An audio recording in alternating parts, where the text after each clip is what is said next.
نحمده ونصلي على رسوله الكريم اما بعد فاعوذ بالله من الشيطان الرجيم براءة من الله ورسوله إلى الذين عاهدتم من المشركين فسيحوا في الأرض 4 أشهر واعلموا أنكم غير معجز الله وأن الله مخزي الكافرين صدق الله العظيم رب اشرح لي صدري ويسر لي أمري واحلل عقدة من لساني يفقهوا قولي اللهم ربنا ألهمنا رشدنا وأعذنا من شرور أنفسنا اللهم أرنا الحق حقا وارزقنا اتباعه وأرنا الباطل باطلا وارزقنا اجتنابه اللهم طهر قلوبنا من النفاق وأعمالنا من الرياء آمین یا رب العالمین۔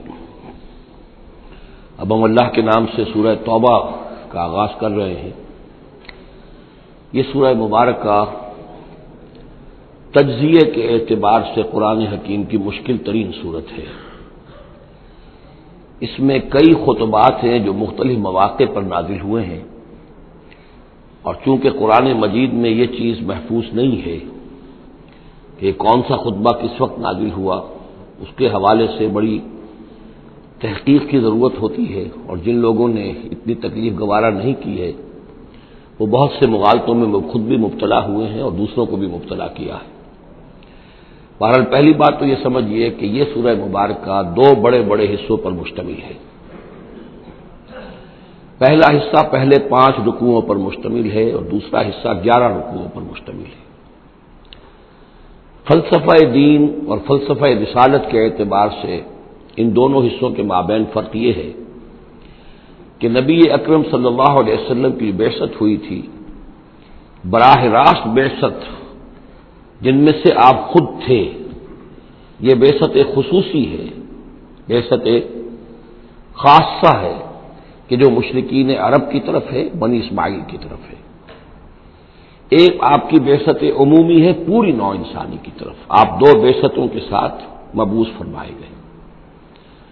آپ کی جو بعثت خصوصی ہے الی اہل العرب، بنی اسماعیل، مشرکین عرب، چونکہ آپ انہی میں سے تھے اور انہی کی زبان میں آپ نے آخری اتمام حجت کر دیا، لہذا ان کے ضمن میں اللہ تعالیٰ کا جو قدیم قانون ہے رسولوں کے بارے میں کہ اگر کوئی قوم جس کی طرف رسول بھیجا جائے اور وہ اتمام حجت کر دے اور پھر بھی وہ قوم تسلیم نہ کرے تو اس قوم کو ہلاک کر دیا جاتا تھا، عذاب استیصال۔ تو اس قوم کے حق میں تو یہ آخری فیصلہ جو ہے اللہ تعالیٰ کا اسی قانون کے تحت نافذ ہوا۔ اس آخری فیصلے کا جو معاملہ ہے وہ ہے جو پہلے 5 رکوعوں میں آیا ہے۔ یہ حضور صلی اللہ علیہ وسلم کی بعثت خصوصی سے متعلق ہے اہل عرب کی طرف۔ البتہ چونکہ آپ کی بعثت عمومی ہے پوری نوع انسانی کے لیے، آپ نے جزیرہ نما عرب میں دین کو غالب کر دیا، قائم کر دیا۔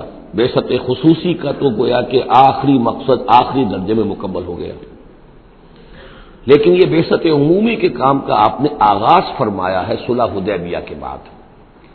آپ نے 7 ہجری تک کوئی مبلغ، کوئی داعی کہیں باہر نہیں بھیجا، جب تک کہ جزیرہ نما عرب میں اس حد تک کامیابی نہیں ہو گئی کہ قریش نے آپ کو تسلیم کر لیا اور آپ کے ساتھ صلح کی، تو وہ جس کو کہ اللہ تعالیٰ نے انا فتحنا لک فتح مبینہ قرار دیا ہے، اس وقت تک آپ نے اپنی پوری توجہ، آپ نے پورا وقت، اپنی ساری صلاحیتیں، اپنی قوتیں مرکوز رکھی ہیں جزیرہ نما عرب کے اندر۔ البتہ جب اس حد تک کام پورا ہو گیا سن 7 میں، سن 6 میں صلح حدیبیہ ہوئی ہے، تو اس کے بعد آپ نے نامہ بر بھیجے، اپنے خطوط بھیجے، قیصر کے نام بھیجا، کسریٰ کے نام بھیجا، مقوقس کے نام بھیجا، نجاشی بھی اب جو اس وقت تھا، وہ نجاشی جو ایمان لائے تھے فوت ہو چکے تھے، ان کی تو غائبانہ نماز جنازہ بھی حضور نے پڑھائی تھی۔ اب جو نجاشی تھے وہ مسلمان نہیں تھے، ان کے پاس بھی خط گیا۔ ان خطوط کے نتیجے میں سلطنت روما سے ایک ٹکراؤ شروع ہو گیا، غزوہ موتا ہوا اور اس کے بعد غزوہ تبوک۔ یہ جو 2 غزوات ہیں ان کا تعلق حضور کی بعثت عمومی سے ہے کہ اب بیرون ملک عرب آپ کی دعوت کا اور آپ کی اقامت دین کی جد و جہد کا دائرہ وسیع ہو رہا ہے۔ تو 11 رکوع اس سورہ مبارکہ کے اس سے بحث کر رہے ہیں۔ وہ غزوہ تبوک کے گرد ہیں. ان میں سے 4 رکوع وہ ہیں کہ جو غزوہ تبوک کے لیے ذہنی تیاری کے لیے، اور اس کے بعد کچھ آیات وہ ہیں کہ جو تبوک جاتے ہوئے اور تبوک سے واپسی پر نازل ہوئی، اور کچھ حصہ وہ ہے جو تبوک سے واپس آ کر نازل ہوا. وہ تو ہے 11 رکوع جو 6 سے شروع ہو کر 16 تک جائیں گے مسلسل. البتہ پہلے 5 رکوع وہ ہیں کہ جن میں اندرون جزیرہ نمائے عرب، اندرون ملک آپ کے جو مشن تھا اس کی تکمیل کا جو آخری مرحلہ تھا اس کا اعلان ہو رہا ہے. اب یہ جو 5 رکوع ہیں ان میں بھی ایک عجیب تقسیم ہے. ان میں 2 رکوع وہ ہیں کہ جو سن 8 ہجری میں فتح مکہ سے قبل نازل ہوئے. ان میں تیار کیا گیا ہے مسلمانوں کو فتح مکہ کے لیے کہ وہ نکلیں، اور ساری رد و قدا ہو رہی ہے کچھ لوگوں کی طرف سے، کچھ منافقین کی طرف سے، کچھ سادہ دل مسلمانوں کی طرف سے، نیک دل مسلمانوں کی طرف سے، کچھ ایسے لوگوں کی طرف سے کہ جن کے وہاں رشتہ دار ہیں کہ اب اگر جنگ ہوگی اور جا کر ہم حملہ کریں گے مکے پر تو اس سے یہ ہے کہ ان رشتہ داروں کو بھی غضب پہنچے گا. کچھ ایسے مسلمان تھے جن کی فیملیز وہاں تھیں اور انہیں اندیشہ تھا کہ وہ کہیں جب یہ چکی پیسے گی تو کہیں گندم کے ساتھ گھن بھی نہ پس جائے. تو ایک رد و قدا ہے جو ان 2 رکوعوں میں آپ کو ملے گی کہ جو نازل ہوئے ہیں سن 8 میں فتح مکہ سے قبل، اور 3 رکوع وہ ہیں کہ جو نازل ہوئے ہیں سن 9 میں ذی قعدہ کے بعد. اور یہ جب کہ فتح مکہ ہو چکا، اس سال حضور نے حج نہیں کیا. پھر اگلے سال آپ نے بھی دوبارہ حج نہیں کیا، لیکن آپ نے قافلہ بھیج دیا تھا کہ وہ جائے، اور اس کے امیر کی حیثیت سے حضرت ابوبکر صدیق رضی اللہ تعالی عنہ تھے امیر الحج. لیکن جب وہ قافلہ روانہ ہو چکا تھا ذی قعدہ سن 9 میں، تو پھر وہ آیات نازل ہوئیں کہ جو 3 رکوعوں پر مشتمل ہیں، جن میں آخری اعلان کیا گیا ہے کہ اب آئندہ یہاں کوئی عرب، کوئی مشرک حج کے لیے نہیں آئے گا. سن 9 کا حج وہ مشترک تھا، اس میں اہل ایمان بھی تھے اور اہل شرک بھی تھے، مشرکین مکہ بھی تھے، ان کو بھی اجازت تھی. اور وہاں اعلان کیا گیا کہ آئندہ مشرکین کے ساتھ اللہ کا کوئی معاہدہ نہیں ہے، اور ایک مہلت دی جا رہی ہے اتنے وقت معین کی، اس کے اندر یا تو وہ اسلام لے آئیں اور یا ان کا قتل عام ہو جائے گا. یہ سخت ترین آیات ہے قرآن مجید کی کہ جو اس حصے میں نازل ہوئی ہیں. لیکن اس کا فلسفہ سمجھ لیجئے، یہ قائم مقام ہے اس عذاب استیصال کے جو عذاب قوم نوح پر آیا، قوم ہود پر آیا، قوم صالح پر آیا، قوم شعیب پر آیا، سدوم اور عمورہ کی بستیوں پر آیا، آل فرعون پر آیا. وہ اب مشرکین عرب پر اس لیے آنا ضروری تھا کہ ان کی طرف حضور بھیجے گئے، انہی کی زبان میں کتاب اتار دی گئی، ان پہ اتمام حجت ہو گیا، حق مبرہن ہو گیا. اب اگر وہ ایمان نہیں لا رہے ہیں تو عذاب استیصال کے مستحق ہو چکے ہیں. البتہ یہ کہ انہیں پہلی قسط جو دی گئی عذاب کی وہ تو غزوہ بدر کی شکل میں تھی. اب آخری یہ ہے کہ چیلنج کر دیا گیا کہ اب اتنی مدت کے اندر اگر تم ایمان لے آؤ گے تو تمہاری خیریت ہے، نہیں لاؤ گے تو تمہیں قتل کر دیا جائے گا. اور اس میں خود بخود امپلائڈ تھی یہ بات کہ اگر تم نہ ایمان لانا چاہو نہ قتل ہونا چاہو تو جزیرہ نمائے عرب کو خیر بات کہہ کے چلے جاؤ، جہاں سینگ سمائے چلے جاؤ، اب عرب میں نہیں رہ سکتے. اس جزیرہ نمائے عرب کو پاک کر دیا جائے گا شرک سے. تو 2 رکوع وہ 3 یہ. اب اس میں ایک اور کمپلیکیشن ہے، یہ 2 رکوع پہلے اور 3 رکوع بعد میں. ترتیب زمانی تو یہ ہے، ان 3 رکوعوں کا ایک رکوع پہلے نکال کے لے آیا گیا ہے. جیسے میں نے کہا تھا کہ سورہ انفال میں ایک آیت جو تھی کہ جو بڑی اہم تھی اور جو بڑی یوں سمجھیے کہ ایک حساس مسئلے پر تھی کہ مال غنیمت کا کیا ہوگا، اس کو پہلے لے آئے. حالانکہ اس کا اصل حکم، اس کی اصل بحث جو ہے وہ سورت کے اندر چل رہی ہے، جا کے وسط میں آ رہی ہے. اسی طریقے سے قرآن کا اسلوب ہے کہ جو خاص بہت اہم شے تھی اگرچہ وہ ان 3 رکوعوں سے متعلق ہے جو بعد میں نازل ہوئے ہیں، لیکن ان کو پہلے سب سے پہلے سورت میں رکھ دیا گیا ہے. تو گویا کہ پہلے 5 رکوع بھی 3 حصوں میں ہیں. پہلا رکوع جو 6 آیات پر مشتمل ہے، یہ وہ 6 آیات ہیں جن کو دے کر حضرت علی کو بھیجا حضور نے صلی اللہ علیہ وسلم، وہاں جا کر حج کے اعلان کرو، اعلان عام کر دو میری طرف سے کہ اب مشرکین کے ساتھ کوئی معاہدے نہیں. اس کے بعد وہ 2 رکوع ہیں جو 1 سال پہلے نازل ہوئے ہیں فتح مکہ سے قبل. پھر 2 رکوع وہی ہیں کہ جو ان 6 آیات کے تسلسل میں ہیں جو ذی قعدہ سن 9 ہجری میں نازل ہو رہے ہیں. تو یہ 3 حصوں میں پہلے 5 رکوع ہیں. لیکن ان 5 رکوعوں کا تعلق محمد الرسول اللہ صلی اللہ علیہ وسلم کی بعثت خصوصی کا جو تکمیلی مرحلہ ہے در حقیقت اس سے ہے. برات من اللہ و رسولہ، اعلان برات ہے، لا تعلقی کا اعلان ہے اللہ اور اس کے رسول کی طرف سے، الی الذین عاہدتم من المشرکین، ان لوگوں کی جانب جن سے ہے مسلمانوں تم نے مشرکوں میں سے معاہدے کیے، اللہ کی طرف سے سارے معاہدے ختم۔ البتہ یہ بڑا کیٹیگوریکل سٹیٹمنٹ جو آیا ہے، اس کے بعد اس کے اندر تھوڑی تھوڑی وہ جو ہے تفصیل جب آئے گی تو اس میں رعایتیں دی گئی ہیں، لیکن اعلان ایسا ہے۔ اور اس سورت سے پہلے یہ واحد سورت ہے قرآن مجید کی جس سے پہلے آیت بسم اللہ نہیں ہوتی، اور اس کا سبب یہ بیان کیا ہے حضرت علی رضی اللہ تعالی عنہ نے کہ یہ سورت تو ننگی تلوار لے کر نازل ہوئی ہے۔ آیت بسم اللہ میں تو اللہ کے نام ہے الرحمن الرحیم، تو یہ سورت جو ہے یہ تو ننگی تلوار لے کر نازل ہوئی ہے۔ اہل شرک کے لیے جو اعلان اس میں کیا گیا ہے کہ ان کو قتل کیا جائے گا، قتل عام ہوگا، تو گویا کہ اس کے مضامین جو ہیں اللہ تعالیٰ کی وہ رحمانیت اور رحیمیت کے ساتھ بظاہر ان کی مناسبت نہیں ہے، اس لیے اس سورت سے قبل آیت بسم اللہ نہیں لکھی جاتی۔ واللہ عالم۔ برات من اللہ ورسولہ الی الذین عاہدتم من المشرکین، اعلان برات ہے، اعلان لا تعلقی ہے اللہ اور اس کے رسول کی طرف سے ان تمام لوگوں سے کہ جن سے مسلمانوں نے معاہدے کیے۔ فسیحوا فی الارض اربعۃ اشہر، تو گھوم پھر لو اس زمین میں یعنی اس جزیرہ نما عرب میں 4 مہینے کی تمہیں مہلت دی جا رہی ہے۔ وَاعْلَمُوا أَنَّكُمْ غَيْرُ مُعْجِزِ اللَّهِ، اور جان لو کہ تم اللہ کو عاجز نہیں کر سکتے، اللہ کو شکست نہیں دے سکتے۔ وَأَنَّ اللَّهَ مُخْزِي الْكَافِرِينَ، اور اللہ تعالیٰ کافروں کو رسوا کر کے رہے گا۔ اب ان کے لیے یہ آخری جو ہے قسط جو ہے اللہ تعالیٰ کی طرف سے عذاب کی وہ آ کر رہے گی۔ یہ جو کیٹیگوریکل سٹیٹمنٹ آیا ہے یہ ان معاہدوں کے ضمن میں تھا کہ جن میں کوئی میعاد معین نہیں تھی، غیر میعادی معاہدے۔ عام معاہدہ ہے دوستی کا، نو وار پیکٹ ہے، اس کے لیے کوئی ٹائم لمٹ نہیں ہے۔ ان کے لیے تو کھلم کھلا کہہ دیا کہ ٹھیک ہے 4 مہینے کی ہم مہلت دے رہے ہیں، اس کے بعد ہمارا کوئی معاہدہ نہیں۔ اور یہ بالکل معقول بات ہے، اس لیے کہ ایک ہی دن میں نہیں کیا ہے۔ وہ بات بھی ہو گئی کہ معاہدہ پہلے جو ہے ان کی طرف پھینک دیا گیا، فَأَنبِذْ عَلَيْهِمْ عَلَىٰ سَوَاءٍ، اعلان کیا جا رہا ہے، اور پھر ایک دن میں اقدام بھی نہیں ہو رہا، 4 مہینے دیے جا رہے ہیں۔ تو یہ ہے معاملہ ان کا جو معاہدے غیر میعادی تھے جن میں کوئی مدت معین نہیں تھی۔ وَأَذَانٌ مِّنَ اللَّهِ وَرَسُولِهِ إِلَى النَّاسِ يَوْمَ الْحَجِّ الْأَكْبَرِ، اور اعلان عام ہے اللہ اور اس کے رسول کی طرف سے لوگوں کی جانب حج اکبر کے دن، یوم الحج الاکبر، بڑے حج کے دن۔ بڑے حج سے مراد حج ہے، یہ ہمارے ہاں جو عام خیال ہے کہ جمعے کو حج ہو تو حج اکبر ہے، یہ بغیر کسی بنیاد کے ہے۔ اصل میں عمرہ جو ہے وہ حج اصغر ہے، اور جو حج ہے وہ حج اکبر ہے۔ عمرہ بھی ایک چھوٹا حج ہے، تو وہاں اکبر اور اصغر اس اعتبار سے ہوتے ہیں۔ تو یوم الحج الاکبر، جب جو حج آ رہا ہے اس دن، ان اللہ بریء من المشرکین ورسولہ، اعلان عام، چونکہ حج میں تو تمام اطراف و اکناف جو ہیں جزیرہ نما عرب کے وہاں سے لوگ آئے ہوئے ہیں، تو اعلان عام ہو جائے گا کہ اللہ تعالیٰ بری ہے، الگ ہے، اس کا کوئی معاہدہ مشرکین کے ساتھ نہیں ہے، نہ صرف اللہ بلکہ اس کے رسول بھی۔ وَإِن تُبْتُمْ فَهُوَ خَيْرٌ لَكُمْ، اور اگر تم باز آ جاؤ، توبہ کر لو تو تمہارے لیے بہتر ہے، اسی میں خیریت ہے۔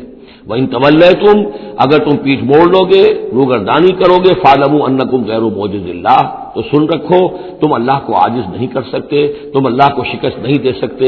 وَبَشِّرِ الَّذِينَ كَفَرُوا بِعَذَابٍ أَلِيمٍ، اور ان کافروں کو اے نبی بشارت دے دیجئے دردناک عذاب کی۔ إِلَّا الَّذِينَ عَاهَدتُّم مِّنَ الْمُشْرِكِينَ، اب یہاں ایک استثناء ہو رہا ہے، یہ ہے جن کے ساتھ میعادی معاہدے تھے، 2 سال کا معاہدہ ہے، 1 سال کا معاہدہ ہے، 6 ماہ کا معاہدہ ہے، اس کو مستثنا رکھا۔ غیر میعادی معاہدہ تھا اس کی اعلان کر دیا اور 4 مہینے کی مہلت دے دی۔ جو میعادی تھا اس کو فرمایا الا الذین عاہدتم من المشرکین، ہاں اس کے سوا وہ لوگ ہوں گے کہ جن سے تم نے مسلمانوں مشرکین میں سے جن سے معاہدے کیے، ثم لم ينقصوکم شیئا، پھر انہوں نے کوئی کمی نہیں کی، کوئی شے جو ہے جو بھی شرائط تھی اس میں سے کسی میں کوئی کمی نہیں کی، وہ اپنے معاہدے کی شرائط کی پابندی کرتے رہے۔ وَلَمْ يُظَاهِرُوا عَلَيْكُمْ، اور نہ تم پر تمہارے دشمنوں کی کوئی مدد کی، احدن کسی کی بھی، فَأَتِمُّوا إِلَيْهِمْ عَهْدَهُمْ، تو ان کے لیے ان کی مدت مکمل کر دو، الی مدتہم، جو بھی مدت ہے، کسی کی 2 سال کی ہے، کسی کی 6 مہینے کی ہے، تو جو میعادی معاہدہ ہے اس کی بشرطے کہ ان کی طرف سے کوئی خلاف ورزی نہ ہوئی ہو تو ان کی مدت جو ہے وہ پوری کر دو۔ ان اللہ یحب المتقین، یقینا اللہ تعالیٰ تقوی والوں کو پسند کرتا ہے۔ فَإِذَا انْسَلَخَ الْأَشْهُرُ الْحُرُمُ، جب یہ مہینے جو رعایت کے مہینے ہیں، پناہ کے مہینے ہیں، یعنی دو شکلیں ہو گئی، جیسے عورت کی جو عدت ہوتی ہے، فرض کیجئے کہ طلاق دی گئی تو ایک عدت تو یہ ہے کہ 3 ماہ جو ہے یا 3 حیض آ گئے، لیکن اگر وہ اگر حاملہ ہے تو وضع حمل تک وہ عدت رہے گی۔ اسی طریقے سے جن لوگوں کا کوئی میعاد مقرر نہیں تھی ان کے لیے 4 مہینے مقرر کر کے اور ان کے معاہدوں کا اعلان کر دیا۔ جن کی میعاد مقرر تھی کہا کہ جیسے ہی میعاد ختم ہوگی پھر معاہدہ نہیں ہوگا، اب یہ رینیو نہیں ہوگا، لیکن یہ کہ اس مدت کی تکمیل کر دی جائے گی۔ فَإِذَا انسَلَخَ الْأَشْهُرُ الْحُرُمُ، اور جب یہ محترم مہینے سمجھ لیجئے، اس لیے کہ اب یہ ان کے لیے جو امان کے مہینے ہیں جو تمہیں دے دیے گئے ہیں، جب یہ ختم ہو جائیں گے، فَاقْتُلُوا الْمُشْرِكِينَ حَيْثُ وَجَدتُّمُوهُمْ، تو قتل کرو ان مشرکوں کو جہاں پاؤ۔ یہ سخت ترین الفاظ ہیں۔ وَخُذُوهُمْ، پکڑو ان کو، وَاحْصُرُوهُمْ، گھیراؤ کرو ان کا، وَاقْعُدُوا لَهُمْ كُلَّ مَرْصَدٍ، اور ہر جگہ گھات لگا کر بیٹھو ان کو پکڑنے کے لیے۔ یہ آخری ہے جو گویا کہ ان کی رسوائی، اب ظاہر بات ہے یہ آیات پڑھ کر سنائی گئی، مشرکین موجود تھے، اس سے بڑی رسوائی اور کیا ہوگی؟ کس انداز میں اب انہیں چیلنج کیا جا رہا ہے؟ یہ رسوائی، واللہ مخزی الکافرین، اللہ ان کافروں کو رسوا کر کے رہے گا۔ حضرت علی کو بھیجا گیا اس لیے کہ قافلہ روانہ ہو چکا تھا، پھر یہ آیتیں اتری ہیں 6، تو ان آیتوں کو دے کر حضور نے بھیجا کہ علی جاؤ اور میرے نمائندے کی حیثیت سے حج کے اجتماع میں تم اعلان کرو، اس لیے کہ عرب کا رواج یہ تھا کہ کسی بڑی شخصیت کی طرف سے اتنا بڑا اعلان وہ کوئی اس کا قریبی عزیز کر سکتا تھا۔ تو وہ قافلہ حج جو ہے کہیں پڑاؤ پر تھا، درمیان میں حضرت علی پہنچے، امیر تھے حضرت ابوبکر رضی اللہ تعالی عنہ۔ تو جب حضرت علی وہاں پہنچے ہیں تو پہلا سوال کیا حضرت ابوبکر نے، امیر او مامور، آپ امیر بنا کر بھیجے گئے یا مامور؟ اگر تو مجھے معذور کر کے آپ کو امیر بنا کر بھیجا ہے حضور نے تو آپ یہاں بیٹھیے، میں ادھر بیٹھوں گا، لیکن اٹ مسٹ بی نون ہو از ہو، اور اگر آپ مامور ہیں میں ہی امیر ہوں تب بھی ٹھیک ہے، لیکن معلوم ہونا چاہیے۔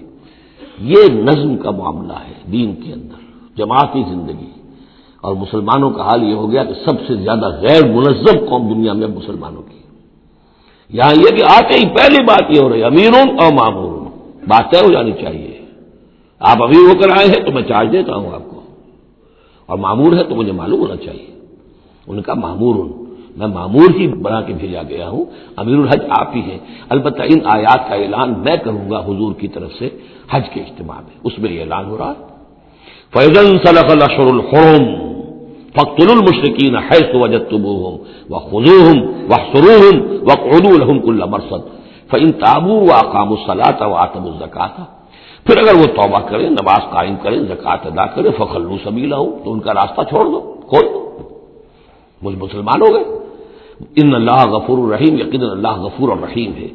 وَإِنْ أَحَدٌ مِّنَ الْمُشْرِكِينَ اسْتَجَارَكَ، اور اگر مشرکین میں سے کوئی شخص آپ سے پناہ طلب کرے، حتیٰ یسمع کلام اللہ، اتنا بڑا ہمیں الٹیمیٹم دے دیا گیا ہے، بہت سے لوگ ہوں گے ابھی تک انہوں نے توجہ کی ہی نہیں، سوچا ہی نہیں محمد کیا کہہ رہے ہیں، کیا دعوت ہے۔ اب یہ کہ تمام جزیرہ نما عرب کے لوگوں کو اتنا بڑا الٹیمیٹم آ گیا ہے تو وہ سنجیدگی سے سوچنے پہ مجبور ہوئے کہ یہ کیا بات ہے، کیا دعوت ہے جس کے لیے ہمیں یہ الٹیمیٹم دے دیا گیا۔ تو اگر ان میں سے کوئی آپ سے امن مانگے، امان مانگے، پناہ طلب کرے تاکہ وہ آپ کے پاس آ کر اللہ کا کلام سنے، حتیٰ یسمع کلام اللہ، یہ آج میں نے کوٹ کی تھی تعارف قرآن میں کہ قرآن اللہ کا کلام ہے، وہ اس حوالے سے حتیٰ یسمع کلام اللہ، یہاں تک کہ وہ آپ کے پاس آئیں، اللہ کا کلام سنیں، ثم ابلغہ ما امنہ، پھر انہیں ان کی امن کی جگہ پر پہنچا دیں۔ یہ نہ ہو کہ وہیں کہ اب کرو فیصلہ، اسلام قبول کرتے ہو نہیں کرتے ورنہ تمہاری گردن اڑاتے ہیں، نہیں، وہ امان لے کر آیا تھا، کلام اللہ سننا چاہتا تھا، اب فیصلہ وہ جو بھی کرے لیکن اس کو جا کر اپنے گھر اس کے امن کی جگہ تک پہنچا دو۔ ثم ابلغہ ما امنہ ذالک بانہم قوم لا یعلمون، اور یہ اس لیے کہ یہ لوگ ہیں جو علم نہیں رکھتے، انہیں پتہ ہی نہیں ہے، یہ ابھی تک غافل ہی رہے، انہوں نے سنجیدگی سے سوچا ہی نہیں ہے کہ یہ دعوت کیا ہے۔ یہ 6 آیات جو ہیں ان کا سلسلہ اب جڑے گا چوتھے رکوع کے ساتھ جا کر۔ اب جو دوسرا رکوع اور تیسرا رکوع آ رہے ہیں یہ ہے کہ جو سن 8 ہجری میں فتح مکہ سے قبل نازل ہوئے، اور اس میں مسلمانوں کو آمادہ کیا جا رہا ہے قریش کے خلاف جنگ کرنے کے لیے۔ اگرچہ جنگ بالفعل نہیں ہوئی لیکن کیا معلوم تھا، ممکن ہے خون ریزی ہو جائے، ممکن ہے مکے کی گلیاں جو ہیں وہ خون کی ندیاں جو ہے اس میں بہنے لگے، سارے اندیشے تھے، وہ تو جو ہو گیا وہ تو بعد میں معلوم ہوا کہ کیا ہوا ہے، لیکن بہرحال اس میں جو ریلیکٹنس تھی، کچھ لوگوں میں بربنائے منافقت، کچھ لوگوں میں بربنائے شرافت اور ایک سادہ لوحی، کچھ لوگوں میں اس وجہ سے کہ ان کے اعزاء اور اقربا وہاں تھے اور انہیں اندیشہ یہ تھا کہ کہیں وہ گیہوں کے ساتھ وہ گھن بھی نہ پس جائے۔ کیف یکون للمشرکین عہد عند اللہ وعند رسولہ، اصل میں یوں ذہن میں رکھیے کہ جو صلح حدیبیہ ہوئی تھی اس کو خود قریش کے حلیف قبیلے نے توڑ دیا، اور اب حضور صلی اللہ علیہ وسلم سے آج سیرت میں آپ نے پڑھا ہی ہوگا کہ ابو سفیان جو سردار ہیں مکے کے، وہ آئے ہیں چل کر یہ درخواست لے کر کہ حضور اس صلح کی تجدید کر دیجئے۔ حضور نے تجدید نہیں کی، سفارشیں بھی کروائیں انہوں نے جو بھی کروا سکتے تھے، حضرت علی سے کوشش کی، اپنی بیٹی حضرت ام حبیبہ رضی اللہ تعالی عنہا وہ حضور کی زوجہ محترمہ تھی، وہاں گئے، انہوں نے بھی کوئی حوصلہ نہ دیا، بلکہ وہاں تو واقعی اور ہو گیا کہ وہ گئے اپنی بیٹی کے ہاں، حضور کا بستر بچھا ہوا تھا، بیٹھنے لگے تو ام حبیبہ رضی اللہ تعالی عنہا نے فرمایا کہ ابا جان ذرا ٹھہریے، وہ ٹھٹک کر کھڑے رہ گئے تو بستر طے کر دیا، اب بیٹھ جائیے۔ اب یہ سردار قریش انہوں نے کہا کہ یہ بستر میرے لائق نہیں تھا یا میں اس بستر کے لائق نہیں تھا۔ حضرت ام حبیبہ فرماتی ابا جان آپ اس بستر کے لائق نہیں ہیں، یہ نبی کا بستر ہے اور آپ ناپاک ہیں، آپ مشرک ہیں، تو اب کیا کہیں، ان سے سفارش کرو گے؟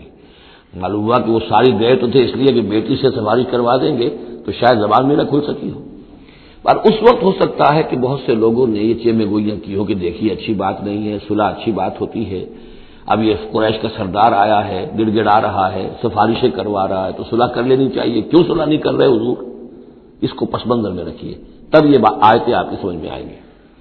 کیف یکون للمشرکین عہد عند اللہ، کیسے ہو سکتا ہے مشرکین کے لیے کوئی عہد اللہ کے نزدیک، وعند رسولہ اور اس کے رسول کے نزدیک، الا الذین عاہدتم من المسجد الحرام، سوائے ان کے کہ جن کے ساتھ تم نے معاہدہ کیا تھا مسجد حرام کے پاس، صلح حدیبیہ، فما استقاموا لکم فاستقیموا لہم، تو جب تک وہ اس پر قائم رہے، سیدھے رہے تمہارے لیے، تم بھی قائم رہو، سیدھے رہو، ان اللہ یحب المتقین، لیکن اللہ تعالیٰ متقیوں کو پسند کرتا ہے۔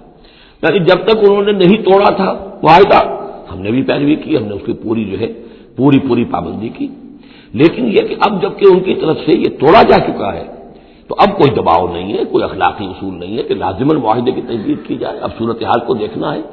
حضور کو پورا اندازہ ہو چکا تھا کہ اب ان مشرکین میں اتنا دم نہیں ہے کہ وہ مقابلہ کر سکے، تو معاہدے کا مطلب کیا ہوتا کہ کفر اور شرک کو ایک فریش لیز آف ایگزسٹنس دے دیا جائے، 10 سال کے لیے اگر معاہدہ کرے، 10 سال کے لیے کفر جو ہے ڈنکا بجائے گا حرم کے اندر اور مکے کے اندر، تو حضور کو پورا اندازہ تھا، اس لیے آپ نے تجدید نہیں کی۔ کیف وَإِن يَظْهَرُوا عَلَيْكُمْ، کیسے جبکہ اگر وہ تم پر کہیں قابو پا لیں، غالب آ جائیں، لا يرقبوا منکم الا ولا ذمہ، تو ہرگز لحاظ نہیں کریں گے نہ تمہاری قرابت کا نہ عہد کا، ان کے ہاں تو نہ قرابت کے کوئی معنی ہے نہ معاہدے کے کوئی معنی ہے، معاہدہ جب بھی چاہا توڑ دیا، قرابت داری کے خلاف کیا۔ یرضونکم بافواہہم، اب وہ جو آئے ہیں صلح کی تجدید کرنے کے لیے اور چاپلوسی کر رہے ہیں، وہ چاہتے ہیں کہ تمہیں راضی کر لیں اپنے منہ سے، وتابا قلوبہم، اب بھی ان کے دل انکاری ہیں، دل اب بھی نہیں مان رہے، واکثرہم فاسقون، اور ان کی اکثریت فاسقین پر مشتمل ہے۔ اشتروا بآیات اللہ ثمنا قلیلا، یہ وہی لوگ ہیں جنہوں نے اللہ کی آیات کو فروخت کیا ہے حقیر سی قیمت کے عوض، اپنی چودراہٹیں، اپنی سیادتیں، حق کو پہچاننے کے باوجود محمد رسول اللہ 13 برس تک ان کے ہاں 12 برس تک دعوت دیتے رہے، انہوں نے قرآن مجید کو رد کیا، فصدوا عن سبیلہ، لوگوں کو روکتے رہے، خود بھی رکے رہے اللہ کے راستے سے، انہم ساء ما کانوا یعملون، بہت ہی بڑا ہے ان کا عمل جو رہا ہے۔ لا يرقبون فی مومن الا ولا ذمہ، دوبارہ یہ کسی مومن کے حق میں نہ قرابت کا کوئی لحاظ کرتے ہیں نہ کسی عہد اور معاہدے کا کرتے ہیں، واولئک هم المعتدون، اور حقیقت میں یہی لوگ ہیں جو حد سے زیادہ تجاوز کرنے والے ہیں۔ فإن تابوا وأقاموا الصلاة وآتوا الزکاة، پھر بھی اللہ نے راستہ کھلا رکھا ہوا ہے، اب بھی کھلی بات ہے کہ اگر وہ توبہ کرے اور نماز قائم کرے اور زکات دے، فإخوانکم فی الدین، تو وہ تمہارے دینی بھائی ہیں۔ وَنُفَصِّلُ الْآيَاتِ لِقَوْمٍ يَعْلَمُونَ، اور ہم اپنی آیات کی تفصیل بیان کر رہے ہیں ان لوگوں کے لیے جو علم رکھتے ہیں، جو علم حاصل کرنا چاہیں۔ وَإِن نَكَثُوا أَيْمَانَهُم مِّن بَعْدِ عَهْدِهِمْ، اور اگر انہوں نے توڑ دیا ہے اپنی اس قسم کو اور معاہدے کو اس کے باندھنے کے بعد، وطعنوا فی دینکم، اور جبکہ وہ انہوں نے عیب لگایا ہے تمہارے دین کے معاملے میں، فقاتلوا ائمۃ الکفر، تو اب جنگ کرو ان کفر کے اماموں سے. یہ ہے الفاظ جو بہت نوٹ کرنے کے. ائمۃ الکفر کون تھے جزیرہ نما عرب میں؟ کافر تو سب تھے، مشرک سب تھے. ائمۃ الکفر، ائمۃ الشرک، یہ قریش تھے، متولی کعبے کے، بتوں کے مجاور. یہ سارا مرکز جو ہے شرک کا جو بنایا، اللہ کے گھر کو توحید کا مرکز تھا اسے شرک کا اڈا بنا دیا.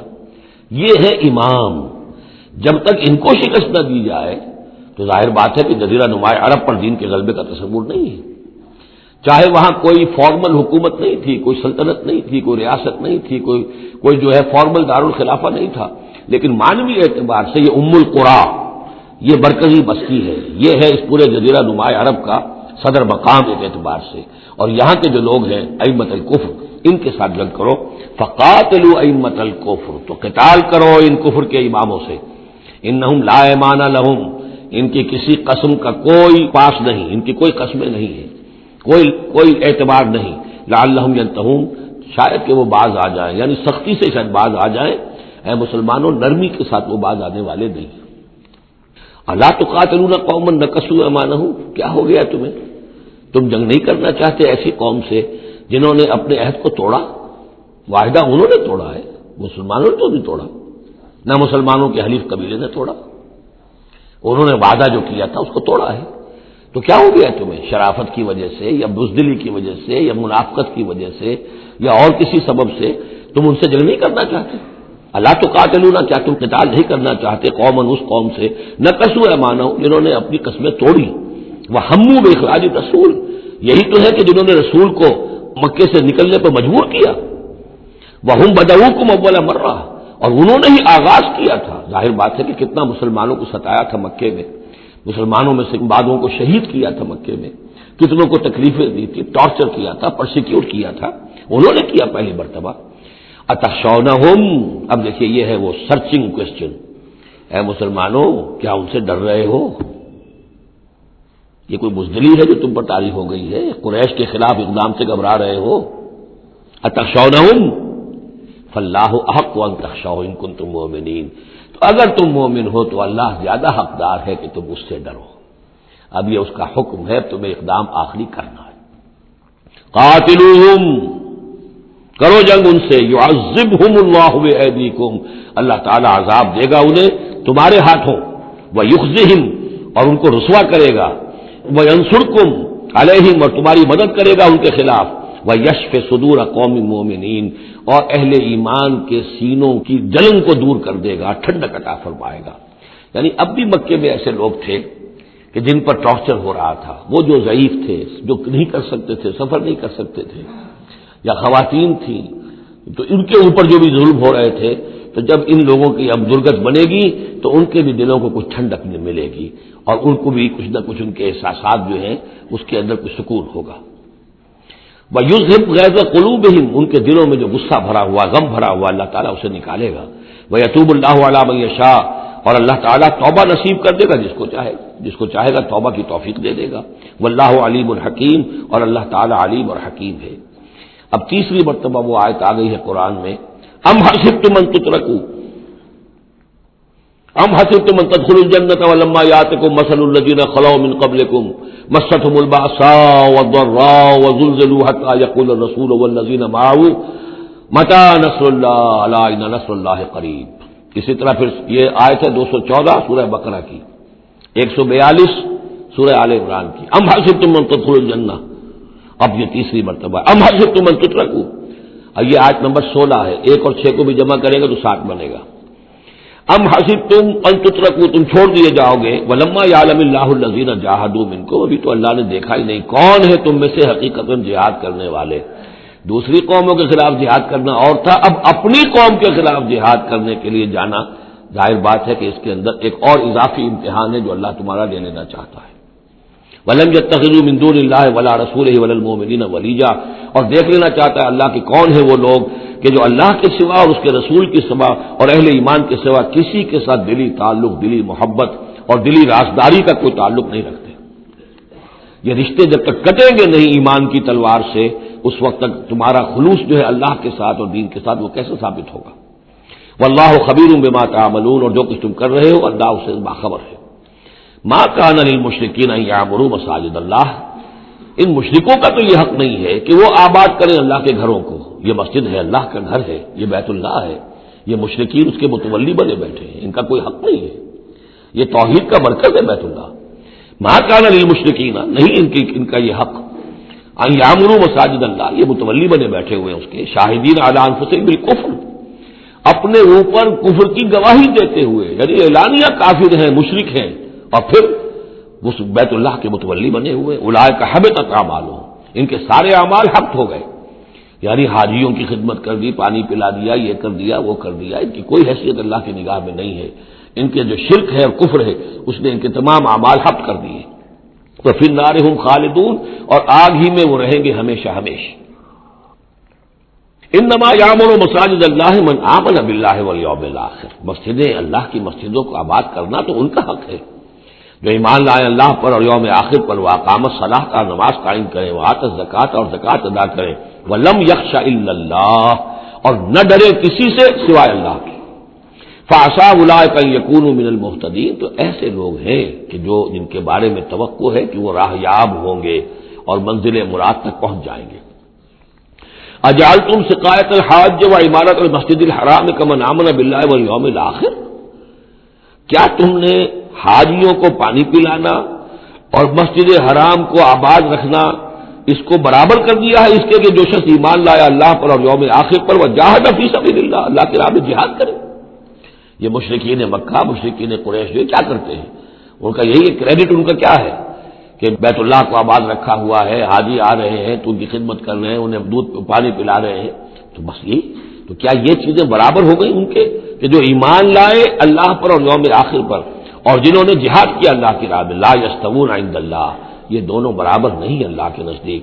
واللہ لا یہدی القوم الظالمین، اور اللہ ایسے ظالموں کو ہدایت نہیں دیتا۔ الذین آمنوا وہاجروا وجاہدوا فی سبیل اللہ باموالہم وانفسہم، وہ لوگ جو ایمان لائے، جنہوں نے ہجرت کی پھر جہاد کیا اللہ کی راہ میں اپنے مالوں سے اور اپنی جانوں سے، اعظم درجۃ عند اللہ، ان کا بہت بلند و بالا اور بہت عظیم رتبہ ہے اللہ کے نزدیک۔ واولئک هم الفائزون، اور حقیقت میں وہی ہیں کامیاب ہونے والے۔ یبشرهم ربهم برحمۃ منہ ورضوان، انہیں بشارت دیتا ہے ان کا رب اپنی رحمت، خاص اپنے خزانہ فضل سے رحمت کی، ورضوان، اور رضامندی کی، وجنات لہم فیہا نعیم مقیم، اور ان باغات کی کہ جن کے اندر بہت ہمیشہ رہنے والی نعمتیں ہوں گی، خالدین فیہا ابدا، جن میں وہ رہیں گے ہمیشہ ہمیش۔ ان اللہ عندہ اجر عظیم، یقیناً اللہ تعالیٰ ہی کے پاس بہت بڑا اجر ہے۔ یا ایھا الذین آمنوا لا تتخذوا آباءکم واخوانکم، اب چونکہ کچھ مسلمانوں کو جیسا کہ میں نے عرض کیا یہ ہوگا کہ آخر وہ ہمارے باپ ہیں وہاں پہ، بھائی ہیں، اب یہ جنگ ہوگی، چلیے ابھی تک امید تھی کہ وہ لوگ شاید ایمان لے آئیں تو ہمارے ساتھ ہو جائیں، ابھی تک وہ ایمان نہیں لائے ہیں، اب اگر ادھر سے چڑھائی ہوگی ہمیں جانا پڑے گا، اپنے ہاتھوں جو ہے وہ اپنے رشتہ داروں کو، اپنے بھائی بندوں کو قتل کرنا پڑے گا۔ یہ چیز جو رکاوٹ بن رہی تھی تو ذرا اب اس کے اوپر ایک ضرب لگ رہی ہے ان دو آیتوں میں، اور قرآن مجید کی اہم ترین آیتوں میں سے اگلی آیت ہے جو آئے گی اس کے بعد، آیت نمبر 24۔ یا ایھا الذین آمنوا لا تتخذوا آباءکم واخوانکم اولیاء، اے اہل ایمان اپنے باپوں اور بھائیوں کو اپنے ولی اور دوست اور حمایتی مت سمجھو، مت بناؤ۔ ان استحبوا الکفر علی الایمان، اگر انہوں نے ایمان کے مقابلے میں کفر کو پسند کیا ہے، اگر اب بھی تمہارے دل میں ان کے لیے محبت ہے اور تمہارے دل میں وہ تعلق جو ہے موجود ہے، تو اس کا مطلب یہ ہے کہ پھر ایمان کے ساتھ رشتہ تمہارا مضبوط نہیں ہے، اللہ کے لیے غیرت نہیں ہے، دین کے لیے، توحید کے لیے غیرت نہیں ہے۔ یا ایھا الذین آمنوا لا تتخذوا آباءکم واخوانکم اولیاء ان استحبوا الکفر علی الایمان ومن یتولھم منکم، تو جو کوئی بھی ان کے ساتھ وہ ولایت کا تعلق رکھے گا، دوستی اور جو پشت پناہی کا، وہ فاولئک ھم الظالمون، تو خود وہ بھی پھر ظالموں میں شریک ہو جائیں گے۔ اب وہ آیت آ رہی ہے، خاصی طویل آیت ہے اور یہ بہت ہی اہم آیت ہے۔ قل، اے نبی ان سے کہہ دیجئے، ان کان آباؤکم وابناؤکم واخوانکم وازواجکم وعشیرتکم واموال اقترفتموها وتجارة تخشون كسادها ومساكن ترضونها احب الیکم من اللہ ورسولہ وجہاد فی سبیلہ فتربصوا حتی یاتی اللہ بامرہ واللہ لا یہدی القوم الفاسقین۔ اے نبی ان سے کہہ دیجئے اگر ہو تمہیں تمہارے باپ اور تمہارے بیٹے اور تمہارے بھائی اور تمہاری بیویاں یا بیویوں کے لیے شوہر اور تمہاری برادری رشتہ دار اور وہ مال جو تم نے بہت محنت سے کمائے ہیں جمع کیے ہیں، وہ تجارت جس کے مندے کا تمہیں خطرہ رہتا ہے، ڈرتے رہتے ہو، اور وہ حویلیاں اور وہ محل جو تم نے بنائے ہیں تمہیں بہت پسند ہیں، مساکن ترضونھا، اگر یہ 8 چیزیں محبوب تر ہیں، احب الیکم، ان 8 کی محبت زیادہ ہے تمہارے دلوں میں من اللہ و رسولہ و جہاد فی سبیلہ، اللہ کی محبت، رسول کی محبت، اللہ کی راہ میں جہاد کی محبت، اگر یہ 3 محبتیں کم ہیں وہ زیادہ ہیں فتربصوا، تو جاؤ انتظار کرو، دفع ہو جاؤ، فتربصوا، جاؤ انتظار کرو، حتی یاتی اللہ بامرہ، یہاں تک کہ اللہ اپنا فیصلہ سنا دے، واللہ لا یہدی القوم الفاسقین، اللہ ایسے فاسقوں کو راہیاب نہیں کرتا۔ بہت سخت آیت ہے، بہت اہم آیت ہے، بڑی کیٹیگوریکل ہے۔ ہر شخص اپنے باطن میں ایک ترازو نصب کرے، اپنے باطن میں، کسی اور کو نہ ناپیے تولیے، یہ اپنے آپ کو تولیے، بل الانسان علی نفسہ بصیرہ، انسان اپنے آپ سے خوب واقف ہے۔ ایک میں ڈالیے پلڑے کے اندر یہ 8 محبتیں، باپوں کی محبت، بیٹوں کی، بھائیوں کی، بیویوں کی یا شوہروں کی، اسپاؤسز کی، یا اس کے بعد رشتہ داروں کی، اور 3 شکلیں ہیں مال کی، وہ مال جو جمع کیا ہے، اور وہ تجارت جو بڑی محنت سے جمائی ہے، اس کا مندے کا اندیشہ رہتا ہے، اور وہ گھر بنائے ہیں، محل بنائے ہیں، کوٹھیاں بنائی ہیں، ولاز بنائے ہیں، بڑے ان کو سجایا ہے، ڈیکوریٹ کیا ہے۔ اگر ان 8 چیزوں کی محبت تمہارے دل میں زیادہ ہے، اللہ کی محبت، اس کے رسول کی محبت، اللہ کی راہ میں جہاد کی محبت سے، یہاں یہ تیسری چیز ہے کانکریٹ۔ پہلی 2 تو آپ کہہ سکتے ہیں میرے دل میں بڑی محبت ہے، آپ کو کیا پتا، ٹھیک ہے بھائی، ہو سکتا ہے ٹنوں محبت ہو اللہ کی آپ کے دل میں، اور رسول کا بھی عشق ہو سکتا ہے کہ ٹنوں ہو آپ کے دل میں، لیکن تیسری محبت تو نظر آ جائے گی اللہ کی راہ میں جہاد کی محبت کتنی ہے۔ اگر یہ 3 محبتیں ہلکی ہیں، وہ پڑنا بھاری ہے، فتربصوا حتی یاتی اللہ بامرہ، تو جاؤ انتظار کرو یہاں تک کہ اللہ اپنا فیصلہ سنا دے، اور اللہ ایسے فاسقوں کو، ایسے ناہنجاروں کو، ایسے سرکشوں کو اللہ تعالی ہدایت نہیں دیتا۔ یہ سیلف اسسمنٹ سکیم ہے، ہر شخص خود اپنا جائزہ لے، کہاں کھڑا ہے، اس کی allocation of time, allocation of energies, اپنی صلاحیتیں کہاں لگا رہا ہے، کہاں کھپا رہا ہے، کس کام میں لگا رہا ہے۔ اسی کو پھر علامہ اقبال نے ایک شعر میں جمع کر دیا ہے، یہ مال و دولت دنیا، یہ رشتہ و پیوند، بتان وہم و گما، لا الہ الا اللہ۔ مال و دولت دنیا کی 3 شکلیں، دولت جیسے بھی ہو، ایسٹس ہوں، بینک بیلنس ہو، سٹاکس ہوں، جو بھی ہو، یہ مال و دولت دنیا۔ نمبر 2 جائیداد ہے، نمبر 3 بزنس ہے یا کیریئر ہے، پروفیشن ہے، اور رشتہ و پیوند جو سب سے قریبی ہو سکتے ہیں، باپ، بیٹا، بھائی اور اسپاؤس، اور جو بھی اور رشتہ دار ہیں۔ یہ مال و دولت دنیا، یہ رشتہ و پیوند، بتان وہم و گما، یہ صرف بت ہیں، ہمارے اپنے وہم کے، توہم کے، ان کی کوئی حقیقت نہیں ہے۔ بتان وہم و گما، لا الہ الا اللہ۔ اگر لا الہ الا اللہ کی شمشیر سے ان بتوں کو آپ توڑ نہیں دیں گے، اور جب تک ٹھیک ہے، حق ہے ان کا، بیوی کا حق ہے، اولاد کا حق ہے، ان لنفسک علیک حقا، لیکن وہ تابع رہے، ان 3 چیزوں کے تابع رہے، تب تک ٹھیک ہے۔ اور اگر ان 3 چیزوں سے وہ اوپر چلا گیا، کوئی بھی ایک بھی، تو بس وہ توحید ختم ہے، اب وہ شرک ہے۔ لقد نصرکم اللہ فی مواطن کثیرۃ ویوم حنین، اور اے مسلمانوں تمہاری اللہ نے مدد کی بہت سے مواقع پر، اور خاص طور پر یوم حنین۔ اب ظاہر بات ہے کہ یہ حصہ وہ ہے جو نازل ہو رہا ہے، جو کہ جب ہم کون سے رکوع میں پہنچ گئے، 4تھے رکوع میں پہنچ گئے، تو 4تھا اور 5واں پھر وہ ہے جو ذی القعدہ سن 9 میں نازل ہو رہا ہے۔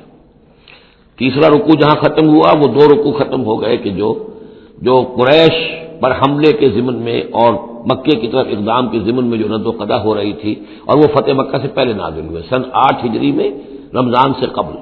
اب یہ پھر وہی سلسلہ جڑ گیا جو 6 آیتیں ہم پہلے پڑھائے ہیں، ذی القعدہ سن 9 ہجری میں جو نازل ہوئی اسی کے ساتھ۔ اب ظاہر بات ہے کہ اس وقت جو ہے غزوہ حنین بھی ہو چکا تھا۔ لقد نصرکم اللہ فی مواطن کثیرۃ، اللہ نے تمہاری مدد کی ہے مسلمانوں بہت سے مواقع پر، ویوم حنین، حنین کے دن بھی کی، اذ اعجبتکم کثرتکم، جبکہ تمہیں اپنی کثرت پر ناز ہو گیا تھا۔ اب یہ بھی یہ نہ سمجھیے کہ سب مسلمانوں کو ہو گیا تھا۔ حضور جب فتح مکہ کے وقت آئے ہیں مکے میں تو 10,000 مسلمان آپ کے ساتھ تھے۔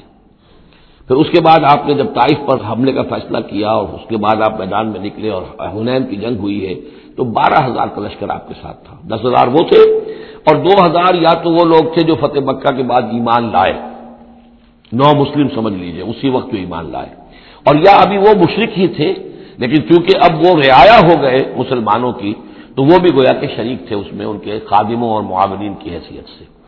12,000 کا یہ لشکر جب گزر رہا تھا ایک وادی سے، اور اس وادی کے دونوں طرف پہاڑیاں تھیں، تو جو تیر انداز تھے اور وہ بہت ہی نشانے والے لوگ تھے، تو انہوں نے مورچے بنا رکھے تھے پہاڑیوں کے اوپر، ان کے اوپر سے تیروں کی بوچھاڑ آئی ہے، تو یہ نشیب میں ہے، وادی میں ہے، اوپر سے بیراج آ رہا ہے، اس کے نتیجے میں بھگدڑ مچ گئی۔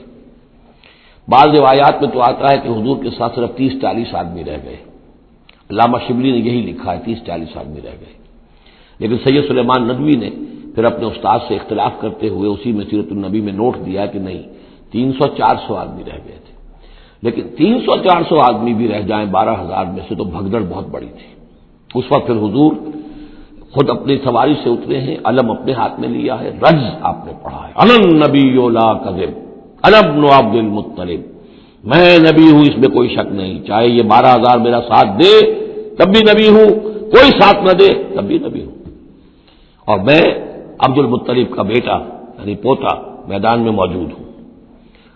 اس پر پھر یہ کہ آپ نے لوگوں سے کہا کہ پکارو الیہ یا عباد اللہ، الیہ یا اصحاب الشجرہ، الیہ یا اصحاب البدر، کہاں جا رہے ہو اے بدریوں، کہاں جا رہے ہو؟ صلح حدیبیہ کے وقت جنہوں نے مجھ سے بیعت کی تھی موت کی، بیعت رضوان، کہاں جا رہے ہو؟ پھر لوگ پلٹے ہیں، پھر فتح ہو گئی۔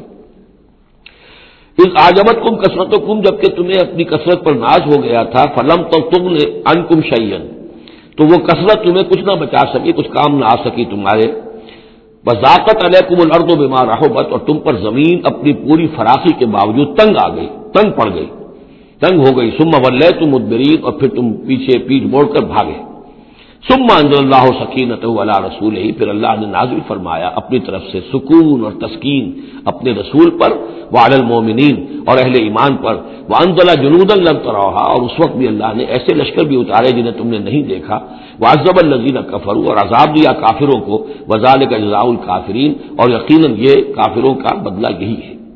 ثم یتوب اللہ من بعد ذلک علی من یشاء، پھر اس کے بعد بھی اللہ تعالیٰ توبہ نصیب فرما دے گا اپنے بندوں میں سے جس کو چاہے گا، اللہ غفور اور رحیم ہے۔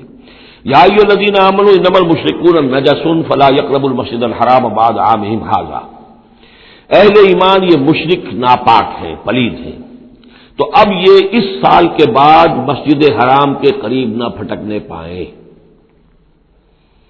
سن 9 کا حج جو ہے کھلا تھا مشرکین کے لیے بھی اور اہل ایمان بھی گئے، حضرت ابوبکر کی زیر امارت قافلہ حج مدینے سے گیا، حضور نہیں گئے، اسی میں اعلان یہ بھی کر دیا گیا اب آئندہ سال سے کوئی مشرک قریب نہیں آ سکے گا، نہ بیت اللہ کے، بیت الحرام کے، نہ حج کے لیے آ سکے گا۔ لا یقرب المسجد الحرام بعد عامهم ھذا، اس سال کے بعد اب وہ قریب نہ پھٹکے مسجد حرام کے۔ وَإِنْ خِفْتُمْ عَيْلَةً، اب اندازہ ہوا ہوگا کہ یہ تو آتے تھے لوگ تو ہماری آمدنی ہوتی تھی، حاجی آتے تھے، کچھ قربانیاں کرتے تھے، کچھ اور نظریں چڑھاتے تھے، چڑھاوے چڑھاتے تھے تو ہماری آمدنی ہوتی تھی۔ وَإِنْ خِفْتُمْ عَيْلَةً، اگر تمہیں فقر کا اندیشہ ہو، فَسَوْفَ يُغْنِيكُمُ اللَّهُ مِنْ فَضْلِهِ، تو قریب اللہ تعالیٰ تمہیں غنی کر دے گا اپنے فضل سے انشاء، اگر وہ چاہے گا۔ ان اللہ علیم الحکیم، یعنی اتنی آئیں گی غنیمتیں تمہارے پاس کہ تم سے سنبھالی نہیں جائیں گی۔ حضور کے انتقال کے بعد چند سال کے اندر اندر سلطنت فارس اور سلطنت روما اور وہاں سے جو سیلاب آیا ہے مال غنیمت کا، تو حضور نے تو یہی فرمایا تھا کہ مسلمانوں اس دنیا سے جاتے ہوئے آپ نے فرمایا تھا کہ مجھے تم پر فقر کا اندیشہ نہیں ہے، مجھے تو اندیشہ اب یہ ہے کہ تم پر دولت کے انبار آ جائیں گے تمہارے قدموں میں، اور پھر تم اس دولت کی وجہ سے ایک دوسرے کی گردنیں مارو گے۔ ان اللہ علیم الحکیم قاتل الذین لا یؤمنون باللہ ولا بالیوم الآخر ولا یحرمون ما حرم اللہ ورسولہ ولا یدینون دین الحق من الذین اوتوا الکتاب حتی یعطوا الجزیۃ عن ید وہم صاغرون۔ یہ آیت بھی فلسفہ دین کے اعتبار سے بہت اہم ہے۔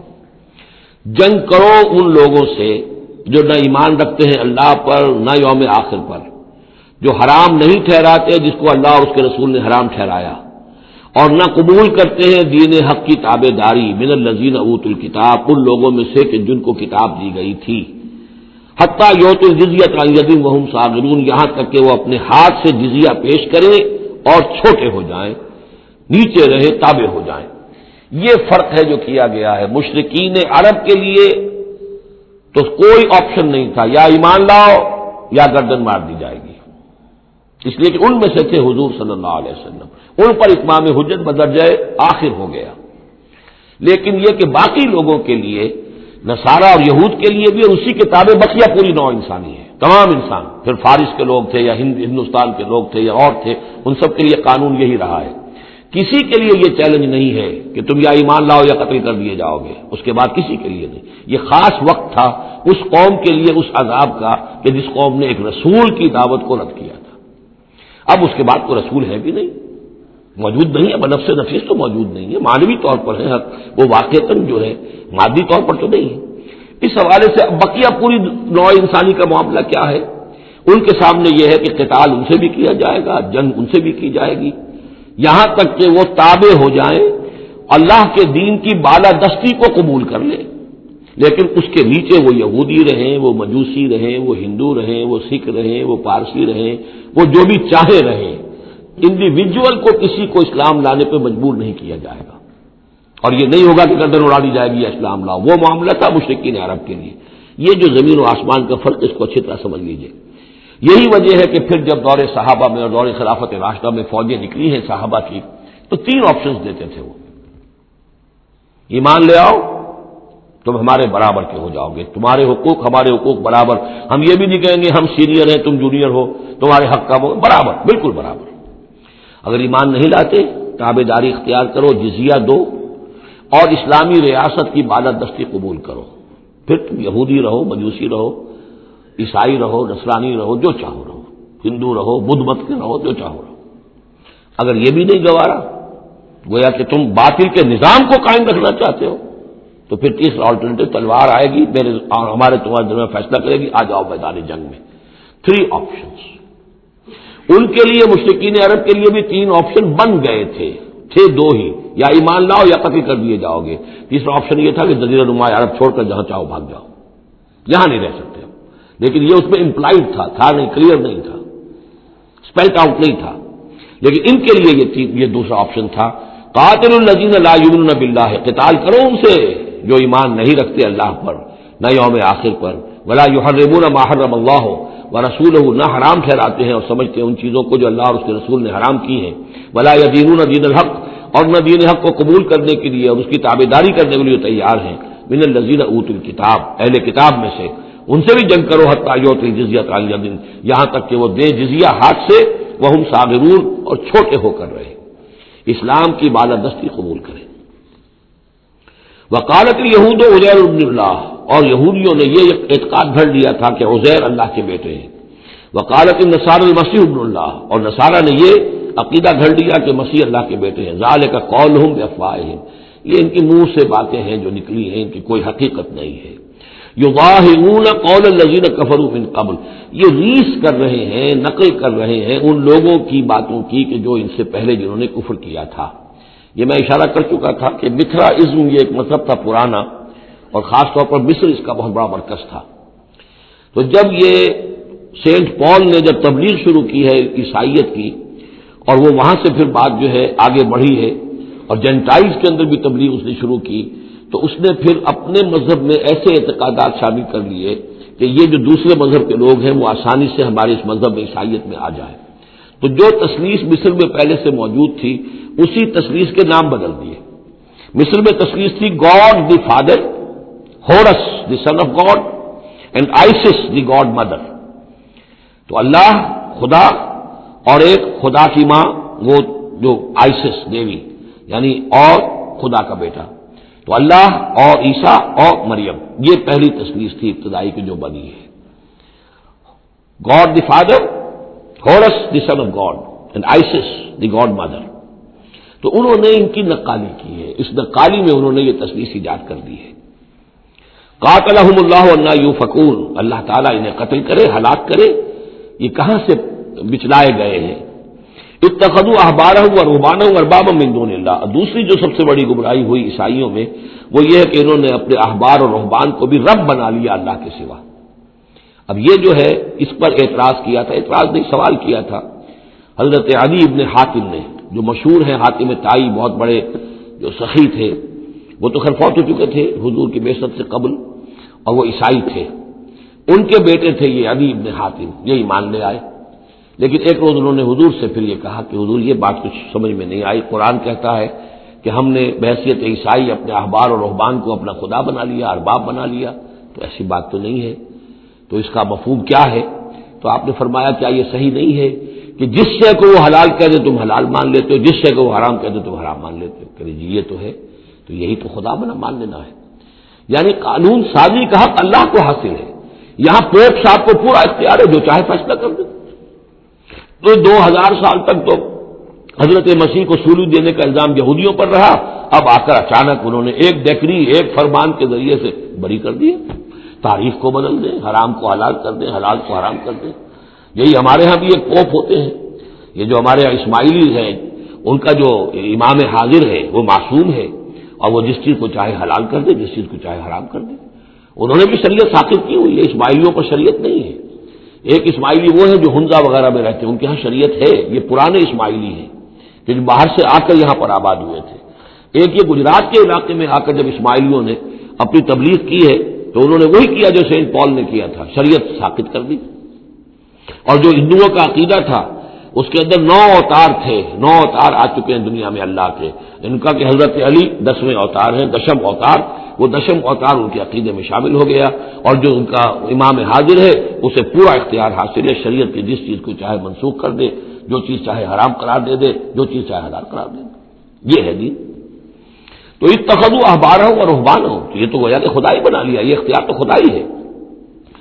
اربابا من دون اللہ, انہوں نے اللہ کے سوا ان کو بھی رب بنا لیا ہے. والمسیح ابن مریم, اور مسیح ابن مریم کو تو پوچھتے ہیں. وما امروا الا ليعبدوا الها واحدا, انہیں نہیں حکم دیا گیا تھا مگر اس بات کا کہ وہ پوجے صرف ایک الہ کو. لا الہ الا ہوا, نہیں ہے کوئی معبود اس کے سوا. سبحانہ عما یشرکون, وہ پاک ہے اس سے کہ جو شرک یہ کر رہے ہیں. یریدون ان یطفئوا نور اللہ بافواہہم, یہ چاہتے ہیں کہ اللہ کے نور کو بجھا دیں اپنے منہ کی پھونکوں سے. وَيَأْبَى اللَّهُ إِلَّا أَن يُتِمَّ نُورَهُ وَلَوْ كَرِهَ الْكَافِرُونَ, اور اللہ کو ہرگز منظور نہیں ہے مگر یہ کہ وہ اپنے نور کا اتمام فرما کر رہے, چاہے یہ کافروں کو کتنا ہی ناگوار ہو. هُوَ الَّذِي أَرْسَلَ رَسُولَهُ بِالْهُدَى وَدِينِ الْحَقِّ لِيُظْهِرَهُ عَلَى الدِّينِ كُلِّهِ, وہی تو ہے جس نے بھیجا ہے اپنے رسول کو صلی اللہ علیہ وسلم الہدا اور دین حق دے کر, تاکہ غالب کرے اسے کل کے کل دین پر, کل نظام زندگی پر. وَلَوْ كَرِهَ الْمُشْرِكُونَ, خواہ یہ مشرکوں کو کتنا ہی ناگوار ہو. کیونکہ یہاں آ کر حضور کے مشن کے آخری درجے میں تکمیل ہو رہی ہے, تو یہاں کلیئرلی اب اس کو انیشیٹ کر دیا گیا. وہ جو میں نے عرض کیا تھا کہ ایک ہے رسالت کا بنیادی مقصد, تبشیر ہے, انذار ہے, تذکیر ہے, دعوت ہے, تبلیغ ہے. وما نرسل المرسلین الا مبشرین ومنذرین, وہ بنیادی مقصد بھی حضور کی بعثت کا ہے. لیکن حضور کا ایک امتیازی مقصد ہے, تکمیل رسالت کا جو مظہر ہے وہ ہے کہ دین کو غالب کرنا بالفعل. یہ جوڑا جو 2 آیتوں کا ہے یہ بالکل اسی ترتیب کے ساتھ یہ جوڑا سورہ صف میں بھی آیا ہے. دوسری آیت تو جو کی تو ہے, شوشے کا فرق نہیں. هو الذی ارسل رسولہ بالہدى ودین الحق لیظہرہ علی الدین کلہ ولو کرہ المشرکون. اس پر تو 24 صفحے کا میرا ایک مقالہ ہے جو لکھا ہوا ہے, جو میری کتاب ہے نبی اکرم صلی اللہ علیہ وسلم کا مقصد بعثت. صرف اس ایک آیت پر 24 صفحے کا مقالہ ہے. اور میں مطمئن ہوں, اللہ کا شکر ہے کہ اس آیت کا حق اللہ تعالیٰ نے میرے ذریعے سے پورا کروا دیا ہے. اس میں کسی اعتبار سے, اس لیے کہ لوگ اس میں سے اپنے لیے راستے نکالتے ہیں, چور دروازے. یہ تو جی اللہ غالب کرنے والا ہے, کوئی انسان غالب کرنے والے تھوڑا ہی ہیں. اور یہ ہے اور وہ ہے, اس لیے کہ جو آدمی کام چور ہے چاہتا ہے کسی طریقے سے کوئی راہ فرار ہو, بھاگنے کا کوئی راستہ مل جائے. لیکن آپ اگر اس کو پڑھیں گے تو معلوم ہوگا کوئی راستہ فرار کا نہیں ہے. ہر جو بھی ممکن ہو سکتی ہے نحوی اعتبار سے جو امکان ہو سب کو میں نے لے کر اور ثابت کر دیا ہے کہ اس میں کہیں فرار کا راستہ نہیں. البتہ پہلی آیت میں تھوڑا سا فرق ہے. وہ آیت جو ہے وہاں ہے یریدون لیطفئوا، یہاں ہے ان یطفئوا، بس اتنا فرق ہے. بے افواہہم یریدون لیطفئوا نور اللہ بے افواہہم، یریدون ان یطفئوا نور اللہ بے افواہہم. وہاں ہے واللہ متم نورہ ولو کرہ الکافرون، یہاں ہے ویابی اللہ الا یتم نورہ ولو کرہ الکافرون. یہ تو چاہتے ہیں کہ اپنے منہ کی پھونکوں سے، تو جس کو کہ پھر مولانا ظفر علی خان نے خوب اس کی تعبیر کی ہے، نور خدا ہے کفر کی حرکت پہ خندہ زن، پھونکوں سے یہ چراغ بجھایا نہ جائے گا. تو یہ جو چاہتے ہیں کہ اپنی منہ کی پھونکوں سے، اور اس میں ایک طرح کا طنز ہے. یہودی چونکہ سامنے آ کر مقابلہ نہیں کر رہے تھے تو یہ ایسے تھا کہ منہ کی پھونکوں سے بجھانا چاہ رہے ہیں، صرف سازشیں ہیں ان کی، اور جو بھی یہ کر رہے ہیں کبھی سامنے آ کر انہوں نے جنگ نہیں کی. یریدون ان یطفئوا نور اللہ بافواہہم ویابی اللہ الا یتم نورہ ولو کرہ الکافرون. هو الذی ارسل رسولہ بالہدی ودین الحق لیظہرہ علی الدین کلہ ولو کرہ المشرکون. یا ایھا الذین آمنوا ان کثیرا من الاحبار والرہبان لیأکلون اموال الناس بالباطل وَيَصُدُّونَ عَن سَبِيلِ اللَّهِ وَالَّذِينَ يَكْنِزُونَ الذَّهَبَ وَالْفِضَّةَ وَلَا يُنْفِقُونَهَا فِي سَبِيلِ اللَّهِ فَبَشِّرْهُم بِعَذَابٍ أَلِيمٍ. یہ آیت بھی بہت اہم ہے، اس لیے کہ جو مسلمان امتوں کے اندر علماء اور احبار اور صوفیاء، یا آپ ایک لفظ استعمال کریں مذہبی پیشوا، جو بھی ایک طبقہ بن جاتا ہے، اگر ان میں دنیا کی محبت اور مال کی محبت آ جائے، ایک عام کاروباری آدمی ہے، دنیا کا کاروبار کرتا ہے، اب ظاہر بات ہے حلال ذریعے سے کما رہا ہے، اچھا کھائے اچھا پہنے، ٹھیک ہے، کوئی جائیداد بھی بناتا ہے، کوئی حرام کام نہیں ہے، اس کی اولاد کو منتقل ہو جائے گی. لیکن یہ کہ جو شخص دین کی خدمت میں لگا ہوا ہے، اب اسے فرض کیجئے کوئی ہدیہ دے رہا ہے، کوئی اس کو اگر فرض کیجئے تحفہ دے رہا ہے یا کسی طریقے سے، تو دین کے لیے دے رہا ہے. اگر یہ لوگ بھی اپنے پاس دولت جمع کریں، اگر یہ اپنی جائیدادیں بنائیں، تو یہ بدترین انسان ہے آسمان کی چھت کے نیچے کے. یہ سمجھ لیجیے اچھی بات. عام آدمی کے لیے قانون اور ہوگا. اس حدیث کو ذہن میں لے آئیے، حضور نے فرمایا یوشک ان یاتی علی الناس زمان، مجھے اندیشہ ہے لوگوں پر ایک وقت ایسا آ جائے گا. کیسا آ جائے گا؟ لا یبقى من الاسلام الا اسمہ، اسلام میں سے اس کے نام کے سوا کچھ نہیں بچے گا. ولا یبقى من القرآن الا رسمہ، قرآن میں سے اس کے رسم الخط کے سوا کچھ نہیں بچے گا. مساجدہم عامرۃ، ان کی مسجدیں آباد بہت ہوں گی، شاندار ہوں گی. وہی خراب من الہدی، ہدایت سے خالی ہوں گی. وعلماؤہم شر الناس تحت عظیم السماء، اور ان کے علماء آسمان کی چھت کے نیچے کے بدترین انسان ہوں گے. من عندہم تخرج الفتنۃ وفیہم تعود، انہی میں سے فتنہ برآمد ہوگا، انہی میں گھس جائے گا. تو یا ایھا الذین آمنوا، اہل ایمان، ان کثیر من الاحبار والرہبان، یقیناً بہت سے علماء اور درویش، لا یاکلون اموال الناس بالباطل، وہ لوگوں کے مال ہڑپ کرتے ہیں باطل طریقے سے. ویصدون عن سبیل اللہ، اور وہ روکتے ہیں لوگوں کو اللہ کے راستے سے. والذین، اور کوئی نئی دعوت اٹھی ہے، کوئی اللہ کا بندہ جو ہے لوگوں کو دین کی طرف بلا رہا ہے، یہ اپنی مسندیں جب خطرے میں دیکھتے ہیں تو نہیں چاہیں گے کہ ہمارے عقیدت مند جو ہے وہ کسی بھی ایسی دعوت کی طرف رخ کریں اور متوجہ ہو جائیں. ان کی جائیدادیں بن رہی ہیں، بڑے بڑے ایسٹس بنا رہے ہیں، جب مرتے ہیں تو چھوڑ کر جائیدادیں جاتے ہیں، ان کی اولادوں کے پھر آپس میں مقدمے ہوتے ہیں، جھگڑے ہوتے ہیں. فرمایا والذین یکنزون الذهب والفضة، اور وہ لوگ کہ جو دفینے بناتے ہیں، جمع کرتے ہیں اپنے پاس سونا اور چاندی، ولا ينفقونها فی سبیل اللہ، اور وہ خرچ نہیں کرتے اس کو اللہ کی راہ میں. فبشرهم بعذاب علیم، تو ان کو بشارت دے دیجیے عذاب علیم کی، دردناک عذاب کی. بارک اللہ لی ولکم فی القرآن العظیم ونفعنی وإیاکم بالآیات والذکر الحکیم.